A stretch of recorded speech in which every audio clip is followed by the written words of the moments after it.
Salam əziz izləyicilər. Suallar yazırlar əriklə bağlı. Ərik çox dözümsüz ağaçdır göbələk xəstəliklərinə qarşı. Mən 2 dənə ərik ştili almışdım. Onlardan biri bax bu. Elə birinci il aşkar elədim ki, göbələk xəstəliyinə tutulub və 2 il ərzində bunu müxtəlif dərmanlarla sağaltmağa çalışdım. Birinci il aptek dərmanları ilə, deməli, türkəçara üsullarla istədim qoruyum. Effekt ala bilmədim. Bəlkə də mümkündür qorumaq, məndə nəsə alınmadı da. Sonra bardo məhlulu ilə, göydaşla yudum, göydaşla əhəngi qarışdırdım, ona bardo məhlulu deyirlər.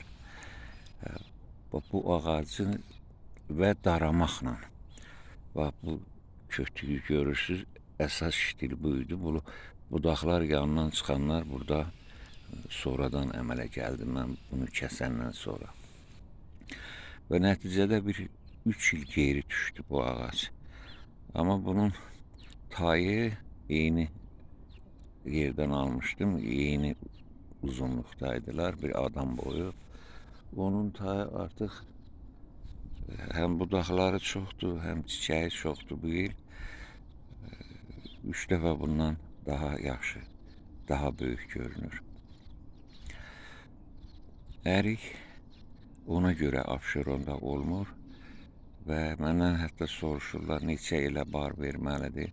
Bu bar verməyəcək. Xəstəlik onu incidirsə, çiçək açıb, sonra çiçəklərini tökəcək, bar verməyəcək və nəhayətdə quruyacaq.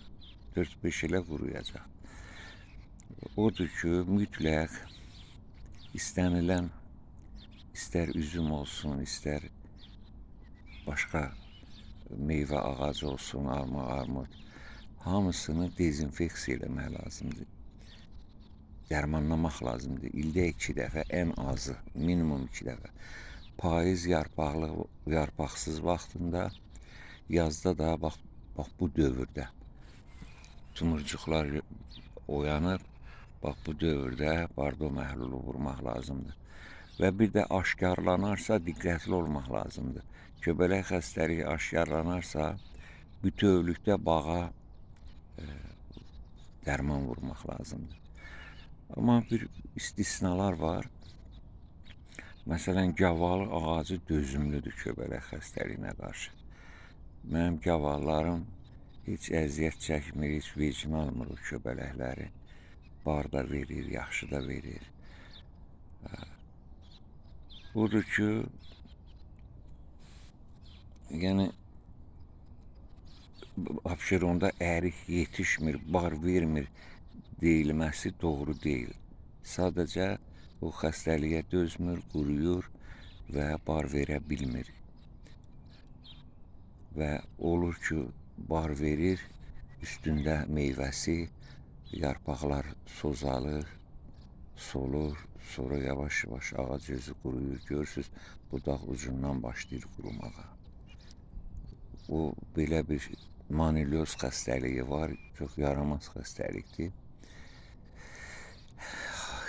Çiçəkdən keçir, yarpaqdan keçir və yavaş-yavaş ağacın budaqlar vasitəsilə gövdəsinə doğru, kökünə doğru irəliləyir və ağacı tamam məhv eləyir. Bax, bu manilyozla bağlı ciddi mübarizə lazımdır meyvə götürə bilmək üçün. Sağ olun, sağlıqla qalın, bağınıza bərəkət.